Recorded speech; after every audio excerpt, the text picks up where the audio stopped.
ಕದ್ರಿ ಮಂಜುನಾಥ ದೇವಾಲಯವು ಭಾರತದ ಕರ್ನಾಟಕ ರಾಜ್ಯದ ಮಂಗಳೂರಿನಲ್ಲಿರುವ ಒಂದು ಐತಿಹಾಸಿಕ ದೇವಾಲಯವಾಗಿದೆ. ದೇವಸ್ಥಾನದ ಉಸ್ತುವಾರಿ ಮತ್ತು ಅರ್ಚಕರು ಶಿವಳ್ಳಿ ಮಾಧವ ಬ್ರಾಹ್ಮಣರು. ಕದ್ರಿ ಬೆಟ್ಟದ ಮೇಲಿರುವ ಮಂಜುನಾಥೇಶ್ವರ ದೇವಾಲಯವನ್ನು 10-11ನೇ ಶತಮಾನದಲ್ಲಿ ನಿರ್ಮಿಸಲಾಗಿದೆ ಎಂಬ ಪ್ರತೀತಿ ಇದೆ. ಇದನ್ನು 14ನೇ ಶತಮಾನದಲ್ಲಿ ಸಂಪೂರ್ಣ ಕಲ್ಲಿನ ರಚನೆಯನ್ನಾಗಿ ಪರಿವರ್ತಿಸಲಾಯಿತು. ಸಹ್ಯಾದ್ರಿಯಲ್ಲಿ ನೆಲೆಸಿದ್ದ ಪರಶುರಾಮನು ಕ್ರೂರಿಗಳಾದ ಕ್ಷತ್ರಿಯರನ್ನು ಕೊಂದು ಕಶ್ಯಪನಿಗೆ ಭೂಮಿಯನ್ನು ದಾನ ಮಾಡಿದನೆಂದು ನಂಬಲಾಗಿದೆ. ಅವರು ವಾಸಿಸಲು ಸ್ಥಳಕ್ಕಾಗಿ ಶಿವನನ್ನು ಪ್ರಾರ್ಥಿಸಿದರು. ಶಿವನು ಪರಶುರಾಮನಿಗೆ ಕದಳಿ ಕ್ಷೇತ್ರದಲ್ಲಿ ತಪಸ್ಸು ಮಾಡಿದರೆ ಶಿವನು ಲೋಕ ಕಲ್ಯಾಣಕ್ಕಾಗಿ ಮಂಜುನಾಥನಾಗಿ ಪುನರ್ಜನ್ಮ ನೀಡುತ್ತಾನೆ ಎಂದು ಭರವಸೆ ನೀಡಿದನು. ಶಿವನ ಆಜ್ಞೆಯಂತೆ ಪರಶುರಾಮನು ತನ್ನ ಕೊಡಲಿಯನ್ನು ಸಮುದ್ರಕ್ಕೆ ಎಸೆದು ತನ್ನ ತಪಸ್ಸಿಗೆ ಸ್ಥಳವನ್ನು ಸೃಷ್ಟಿಸಿದನು. ಪರಶುರಾಮನ ಪ್ರಾರ್ಥನೆಗೆ ಮಣಿದ ಶಿವನು ಅವನಿಗೆ ಪಾರ್ವತಿ ದೇವಿಯೊಡನೆ ಮಂಜುನಾಥ ಲಿಂಗ ರೂಪಿಯಾಗಿ ಕಾಣಿಸಿಕೊಂಡನು ಮತ್ತು ಲೋಕದ ಒಳಿತಿಗಾಗಿ ಕದ್ರಿಯಲ್ಲಿ ತಂಗಿದ್ದನು. ಮಂಜುನಾಥನ ಆಜ್ಞೆಯಂತೆ ಸಪ್ತಕೋಟಿ ಮಂತ್ರಗಳು 7 ತೀರ್ಥಗಳಾಗಿವೆ ಎಂಬ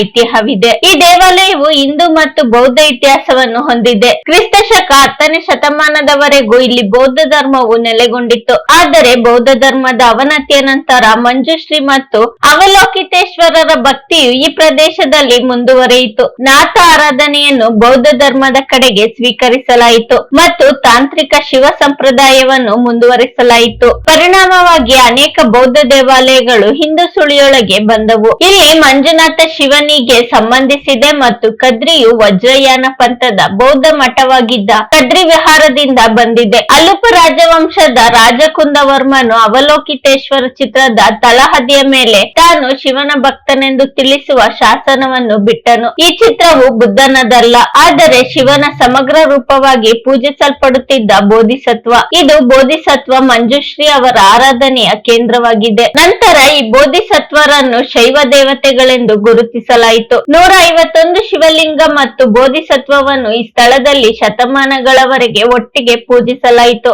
ಅದು ಸಂಪೂರ್ಣವಾಗಿ ಶೈವ ದೇವಾಲಯವಾಗಿ ಪರಿವರ್ತನೆಗೊಂಡಿತು. ದೇವಾಲಯದ ಮುಂಭಾಗದಲ್ಲಿ ಎತ್ತರದಲ್ಲಿ ಹಲವಾರು ನೀರಿನ ಕೊಳಗಳಿವೆ. ಕೊಳಗಳ ಸುತ್ತಲೂ ಉದ್ಯಾನವಿದೆ. ಅಲ್ಲಿಂದ ಕೆಳಗೆ ನಡೆದರೆ ದೇವಸ್ಥಾನದ ಮುಂದೆ ಒಂದು ದೊಡ್ಡ ದೀಪಸ್ತಂಭ ಇದೆ. ಕಾರ್ತಿಕ ಮಾಸದಲ್ಲಿ ಇಲ್ಲಿ ದೀಪೋತ್ಸವ ನಡೆಯುತ್ತದೆ. ದೇವಾಲಯದಲ್ಲಿ ಮಚ್ಚೇಂದ್ರನಾಥ, ಗೋರಖನಾಥ, ಶೃಂಗಿನಾಥ, ಲೋಕೇಶ್ವರ, ಮಂಜುಶ್ರೀ ಮತ್ತು ಬುದ್ಧನ ಪ್ರತಿಮೆಗಳಿವೆ. ಈ ವಿಡಿಯೋ ನಿಮ್ಗೆ ಇಷ್ಟವಾಗಿದ್ದರೆ ಲೈಕ್ ಮಾಡಿ, ಶೇರ್ ಮಾಡಿ. ಇನ್ನು ನಮ್ಮ ಚಾನೆಲ್ಗೆ ಸಬ್ಸ್ಕ್ರೈಬ್ ಆಗಿಲ್ಲ ಅಂದ್ರೆ ಸಬ್ಸ್ಕ್ರೈಬ್ ಮಾಡ್ಕೊಳ್ಳಿ. ಮುಂದೆ ಬರೋ ಎಲ್ಲಾ ವಿಡಿಯೋಗೋಸ್ಕರ ಬೆಲ್ ಬಟನ್ ಕ್ಲಿಕ್ ಮಾಡಿ. ಧನ್ಯವಾದಗಳು.